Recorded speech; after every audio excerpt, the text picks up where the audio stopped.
A remix of Believe by Cher comes on. The dance floor erupts. Do you believe in life after love?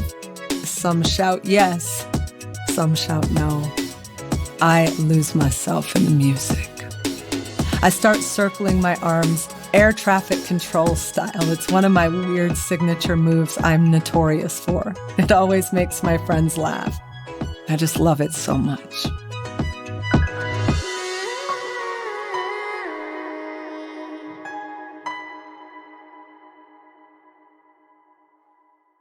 Spoken word artist and activist Andrea Gibson has an unexpected passion for basketball.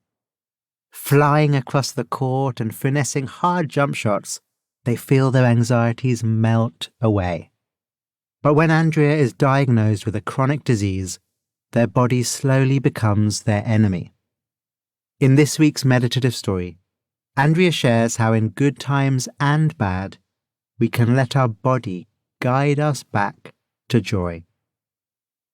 Today's episode also deals with cancer diagnosis and treatment, so please take care if these are sensitive subjects.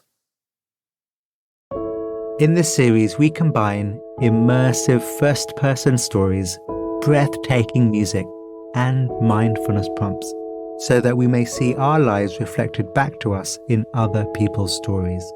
And that can lead to improvements in our own inner lives. From Wait What, this is Meditative Story. I'm Rohan, and I'll be your guide.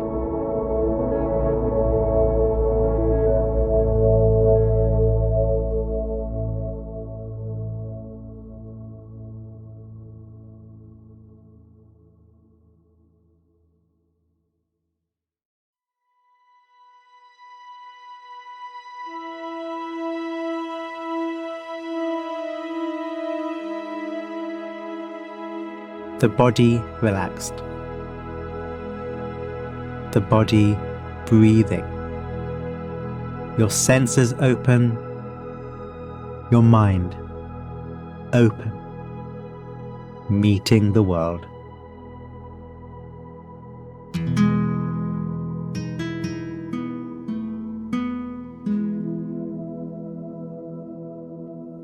I step out of my front door into the freezing cold air. It's got to be at least 10 below. Banks of snow line the street, pushed aside by the snowplows. They're as tall as mountains. It's quiet and already getting dark. I walk down the driveway in my winter boots, carefully so I don't slip. I'm wearing my black and teal snowsuit and the mittens my grandmother made me. They're still a little too big, but I'm growing into them. I make my way down the street to the park. The ground is slick with ice. Snowflakes sparkle in the air and drift to the ground, filling the empty lot where the carnival comes in the summer. I'm 11 years old, in my little hometown of Calais in the northeast of Maine. I drag a shovel behind me, my basketball tucked under my arm. At the park, the softball field is on my right, blanketed with white frost. There's no one here but me. I step onto the court and start shoveling. I gradually unearth the white lines so I can practice my foul shots. I do my best to shake off the cold. It's already getting dark. Fortunately, the streetlights around the court flicker on. There are only about 4,000 people in my town, but we're a basketball town. I've been obsessed with this game since the 3rd grade. I'm not a natural, so I practice a lot.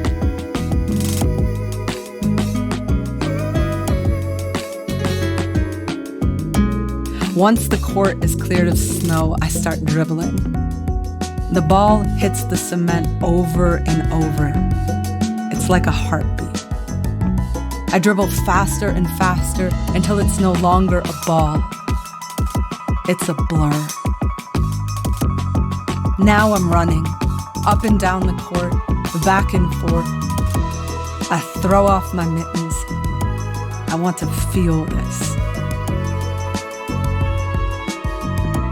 I pass the ball from one hand to the other. Press my fingers into the bumps on the surface of the rubber. It's like reading Braille. I leap into the air, fading back into a perfect jump shot I've practiced 1,000 times. There's no better sound than the swoosh of the ball through the net. I've always been sporty. My mom says my first word was ball. She also thinks I invented the fast break, where you race ahead of everyone on either team and score. It's this feeling of being chased, but it's the opposite of fear. It's excitement. It's thrilling. I know a lot about fear. Off the court, I am scared all of the time, about everything. At night, I check the windows for burglars or invaders of any kind. I'm afraid my dad will crash his car and will die. I'm afraid to stand by the lake because I worry there might be a tsunami. When a friend of mine gets a nut allergy, I think I must have a nut allergy. And I'm afraid of getting bullied or beat up by other kids for being different. For looking like a boy. For dressing like a boy. For being a closeted queer kid in the 80s in rural Maine. Even birthday parties make me nervous. I want to be around my friends, but the balloons, they terrify me. I'm always afraid they're going to pop like a firework.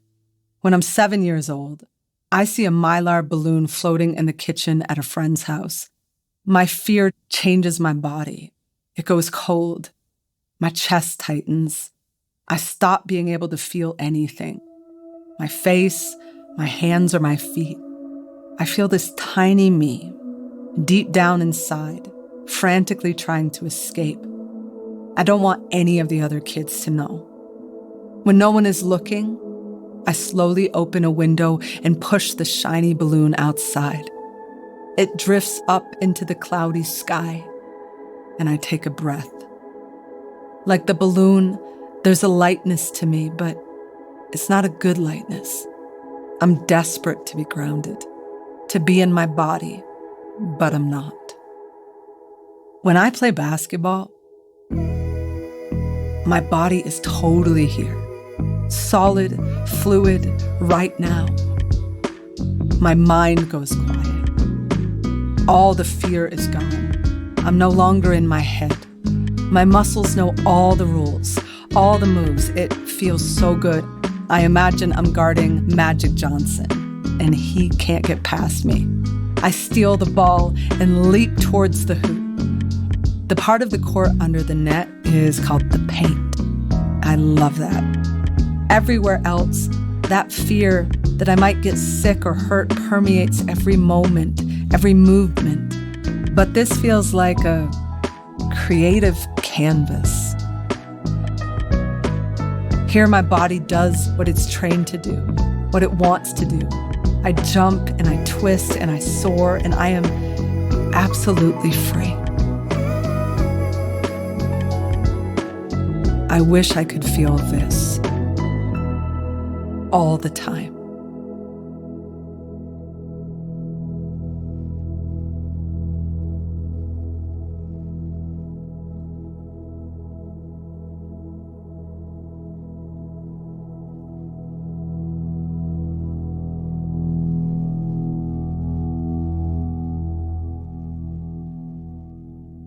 The body can serve as a haven for our awareness.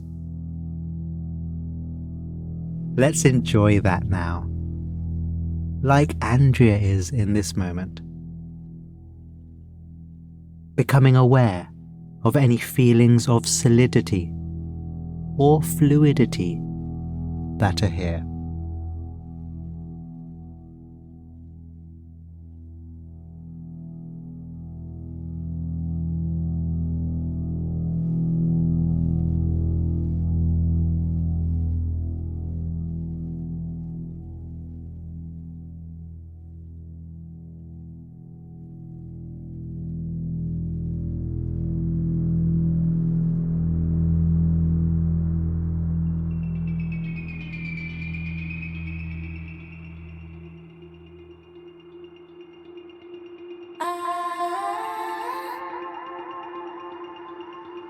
A giant disco ball rotates on the ceiling, scattering diamonds of light across the darkened room. Across a sea of sweat-drenched bodies, moving, reaching, jumping to the music. There is so much beauty here. I'm in love with everyone in this room. It's 2001 in Denver, near the town I moved to in my early 20s. Tracks is one of a handful of queer clubs where my friends and I come to dance. It's an amazing space with this huge dance floor as soon as you walk in, but also smaller side rooms with different music, more dancing, and a balcony that overlooks it all. I watch the spotlight scan the crowd. It stops on different people, giving them the floor. They love it. They open up, like they're bursting out of a cocoon. A remix of Believe by Cher comes on. The dance floor erupts. Do you believe in life after love? Some shout yes, some shout no. I lose myself in the music. I start circling my arms, air traffic control style. It's one of my weird signature moves I'm notorious for.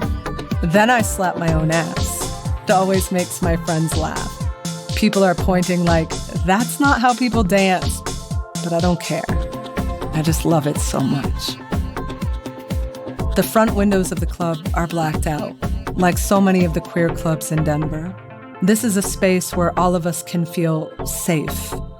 Here, I have permission to dress and be sexy in my way. Tonight, I wear a men's shirt with pearl buttons, jeans, and these ugly big brown shoes my friends call the clown shoes. I'm only 5'5". They have an 1.5 inch platform. I feel tall. I wish nights like this could last forever, but they don't. Within a year, I start to feel sick.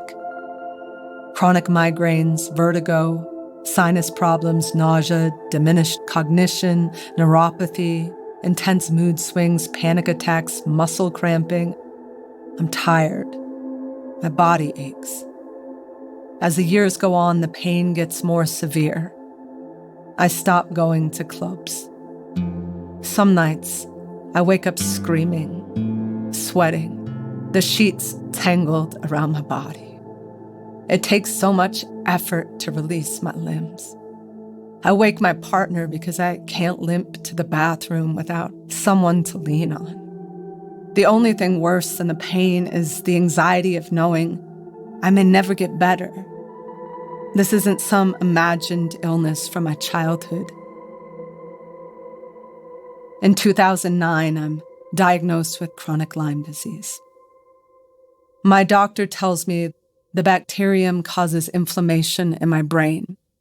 And that's why now I have panic attacks even more intense than anything I experienced as a kid. Knowing this both helps and doesn't. I stare up at the ceiling, sink back into myself. I try antibiotics, a new diet. I learn that I can no longer do repetitive movements. I used to be able to run, but now I can't. I start to live with a new set of rules to care for my ailing body. Don't carry this bag. Don't walk too far. Don't look in the mirror. I won't like what I see. I've been performing my poetry in front of live audiences since moving to Colorado. It's how I make my living. But after I start treatment, I can barely make it through an hour-long set. I buy a child's pink sequin dance suit at a shop near a venue and start wearing it under my butch-looking outfits. It's so small it squeezes all my muscles, almost like a compression bandage. It helps me get through my shows. My body, the body that once leapt through the pain, that tore through fast breaks and landed championship jump shots, now this body stands between me and my freedom. But for some reason, when I'm able to dance at home in the green room, on the side of the road during long car trips, my body works. There's no repetition, a new move every second. It's almost like I become a puppet to the music. I stop trying to control everything. There are no rules, no practice choreography. My body does what it wants to do. It feels out of control, but in the very best way. It's like giving it up in the way that people give it up to God. I give it up to the music. This is the only time I forget the pain, just for a few moments. My body allows me to be who I am, sexy and funny without shame or fear. I never breathe so hard as when I'm dancing or playing basketball. But this is the opposite of a panic attack. It's like my body is trying to tell me to just follow its lead, even off the dance floor. But I don't know how. I get frustrated. How am I supposed to trust my body when it's hurting me? The flare-ups always come back, and so does the anxiety. Treatment is slow going, ups and downs. My body feels terrible most of the time. And there are long stretches where I just don't want to dance. I don't want to do much of anything. It's overwhelming. Every thought is telling me my body is an enemy that I am too weak to fight.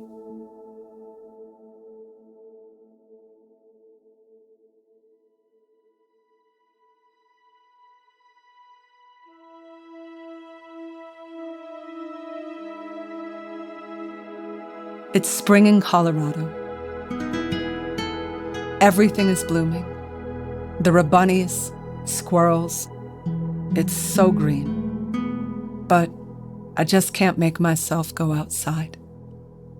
It's like life is happening and I'm just lying here on an ugly gray couch. I can't stand it. I freaking hate this couch.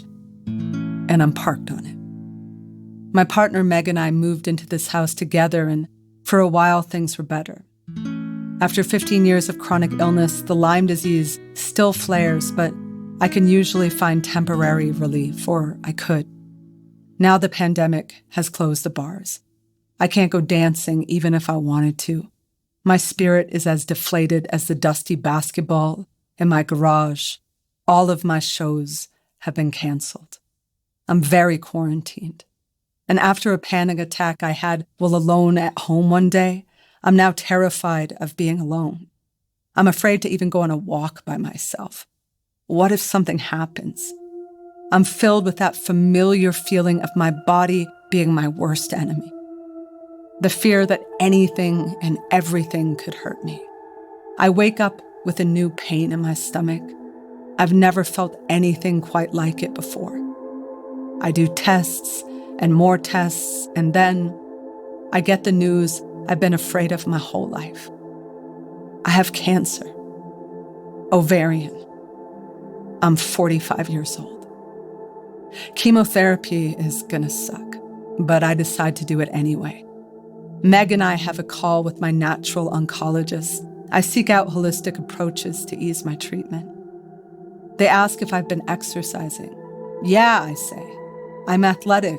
I've been doing CrossFit. Meg just looks at me with her mouth wide open. You have not been doing CrossFit, she whispers loudly. And I realize I have no idea what CrossFit is if it's not the 7 or 8 minutes of casual movement I do each day. The doctor tells me that I need to be lifting weights. She says it helps people tolerate chemo.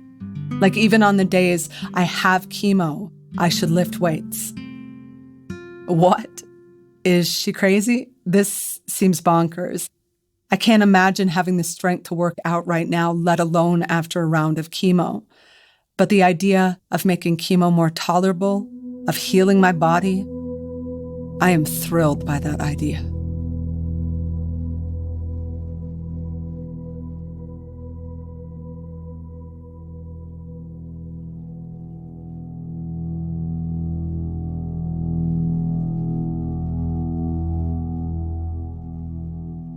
Andrea's being asked to do something difficult here. To push their already weakened body. Are there things that you do to take care of your body, even when you don't feel like it? Where do you sense that strength and healing coming from when you need it most?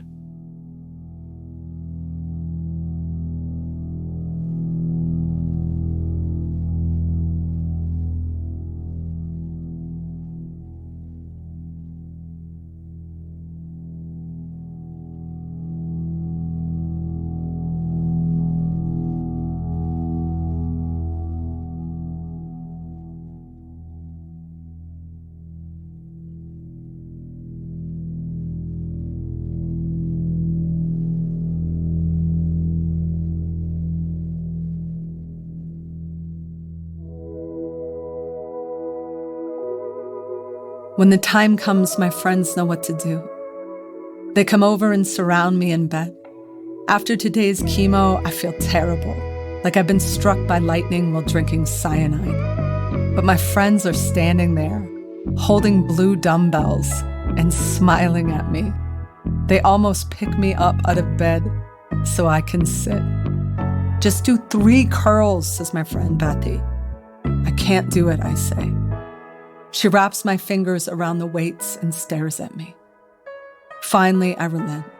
With all my effort, I slowly pull the 10-pound weight up into a bicep curl. My chest feels so tight. One of the side effects of my chemo is it makes me feel like an elephant is sitting on my chest. I manage a few curls and collapse back onto the bed. My friends clap. It's so ridiculous. I would laugh if I felt like I had the breath. After a short break, we do it all again. 10 minutes later, just 10 minutes, I can't believe the difference. I feel 1,000,000 times better. It's the weirdest thing. It actually works. I slowly start to move again. Meg and I convert the garage into a gym. I'm hiking, playing basketball. I've got cancer, I'm getting chemotherapy, and I feel strong. And then it gets weirder, because instead of thinking my body is the enemy, I start to fall in love with my body. I'm so grateful. I'm grateful for my friends. I'm grateful to be alive. Loosening up my fear, I'm able to stop blaming my body. I want to feed it with strength and help. Let it become my teacher, my guide. I flex my muscles for my friends, and it's so goofy, and we all end up laughing. It's about, yeah, I have muscles, but mostly, I'm alive.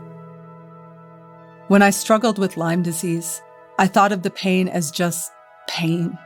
I thought of suffering as suffering, and I couldn't conceive of there being something larger than myself or any purpose for that pain. I was mad at it. I let it consume everything. But now, with cancer, I'm committed to looking at this through a different lens. I could never imagine that an illness could heal my spirit in many ways. Inexplicably, I felt overwhelmed with gratitude, adored by the universe that gifted me this body of mine. I had stopped listening to myself. I had stopped listening to this body that wants to move, that wants to be strong. I stopped listening to that me that exists on the dance floor and under the basketball hoop. Until cancer, I hadn't loved myself well enough to really follow my body's lead outside of those moments. But I'm no longer trapped in my controlling mind. I am finding my way out. The worst has already happened. So instead of feeling anxiety, I'm finding joy. I'm surrendering to the beauty of the natural rhythms of life, and I'm finally surrendering to my body.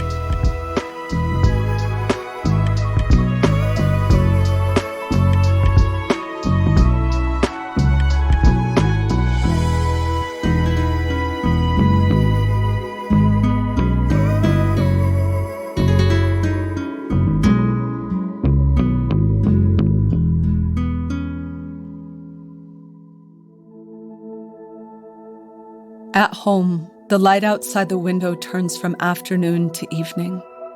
Pink clouds hang in the western sky above the Rocky Mountains. We got rid of the ugly couch and replaced it with an emerald one, the color of the sea. A giant neon sign on the wall above it says, "Stay tender." Tonight, it's glowing. It's been 2 years since my cancer diagnosis. And today is the day Meg and I both knew might come, but hoped wouldn't. It's the day we find out the cancer has recurred. My doctor says it's incurable.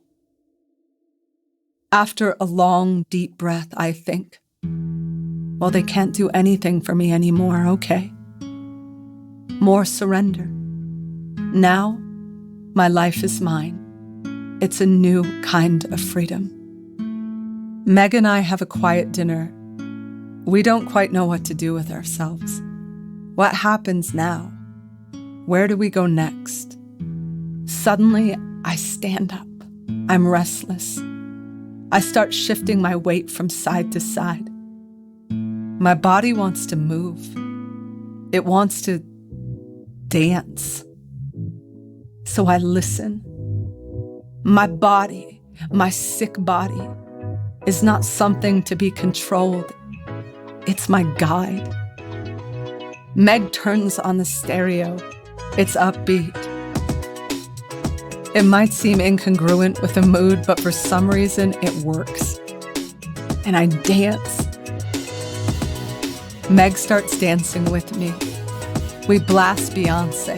We dance and we dance for what seems like hours. We take turns giving each other the spotlight. We're dripping with sweat. I'm waving my arms, doing all my moves, even the worm. We're laughing. We're crying. There is no pain. There is no grief. How is this possible, I think? How is it possible we have so much joy right now, in this moment? My body is saying, I am here, and I'm here, and everything is okay tonight, right here. I could exist in the future where I'm dying, but nothing in this moment feels like I'm dying. I'm so alive. The moment is alive. It's how I feel playing basketball, which I do every day now in our driveway. My body is teaching me to cherish it, to be enchanted by life. This moment is gorgeous, and it's always right here for all of us. There are always going to be times when the pain of living feels overwhelming, when you're exhausted, when the fear and anxiety take over your brain and separate you from feeling in your body, from the aliveness of your spirit. But our bodies want to be heard. They're fighting for us, with us, showing us the path back to strength, to growth, to joy, to living every moment we are here. I want to tell everybody, joy is right here.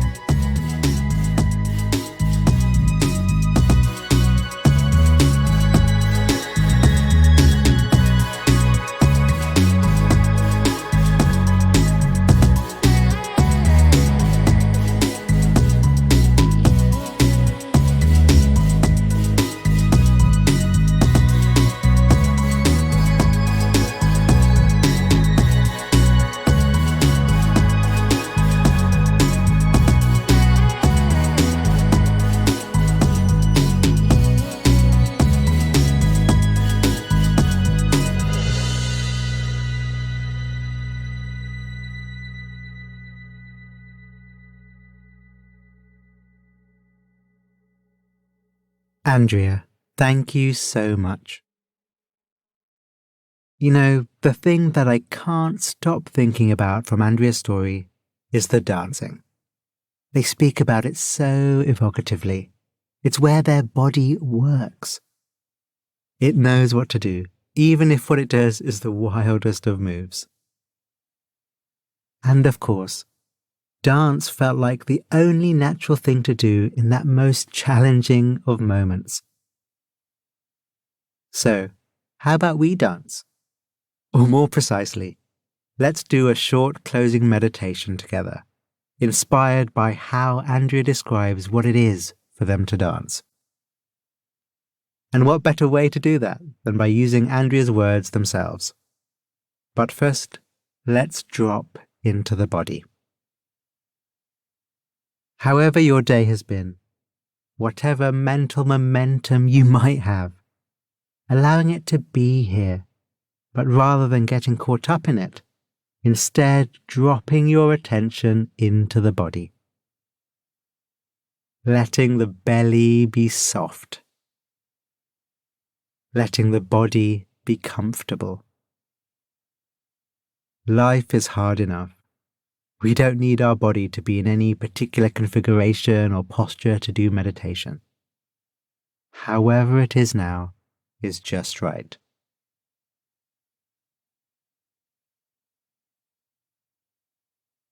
Breathing how you're breathing right now.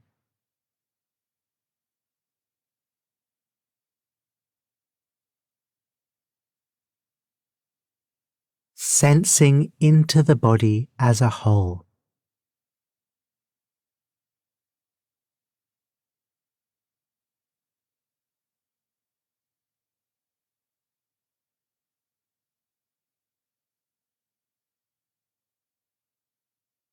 Now to Andrea's words. On the dance floor, my body works. There's no repetition, and you move every second.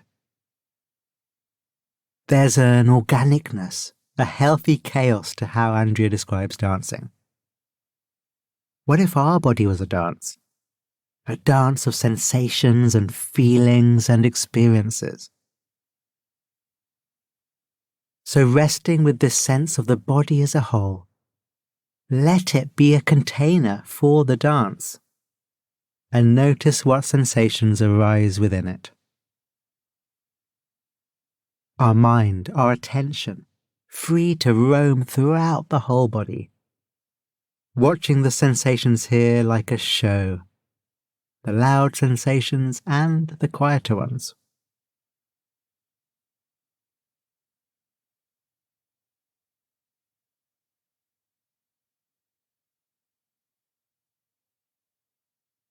It's almost like I become a puppet to the music.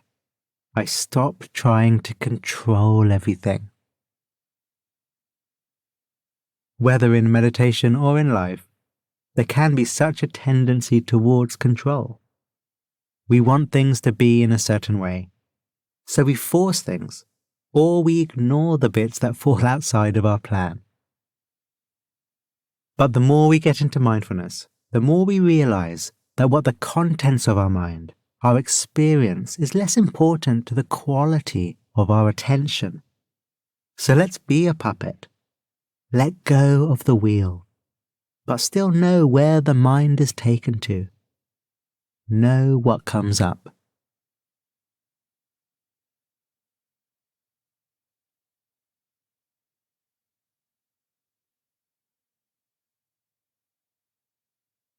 There are no rules, no practiced choreography. My body does what it wants to do. It feels out of control in the very best way. It's like giving it up in the way that people give it up to God. I give it up to the music. Letting go or surrendering is hard. And the best way to get better at doing it is to notice where we're still tangled up. So as we close this meditation, let's again restate our intention to allow whatever happens in our body to just happen. to let the dance of sensations do its thing, to let those sensations guide us where they want to go.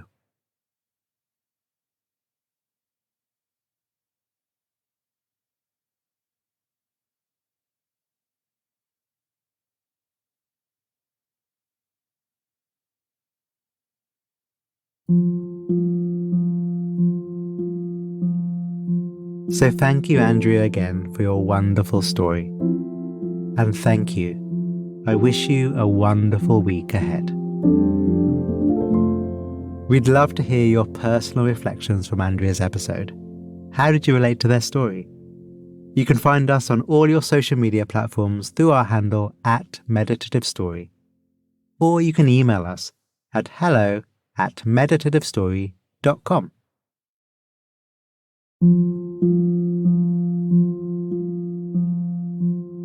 Meditative Story is a Wait What original. Our executive producers are Darren Triff, June Cohen, and Jay Punjabi. The series is produced by Dorothy Abrams. Original music and sound design by Ryan Holiday. Our scriptwriters are Marie Kilaru, Dan Nealon, and Florence Williams. Mixing and mastering by Brian Pugh.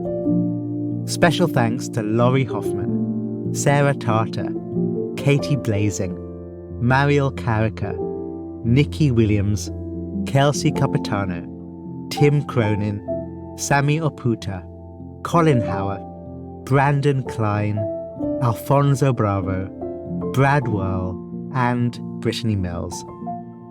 And I'm Rohan Gunatillake, creator of Mindfulness Cards and the all-new Mindfulness Cards for the Family, and your host.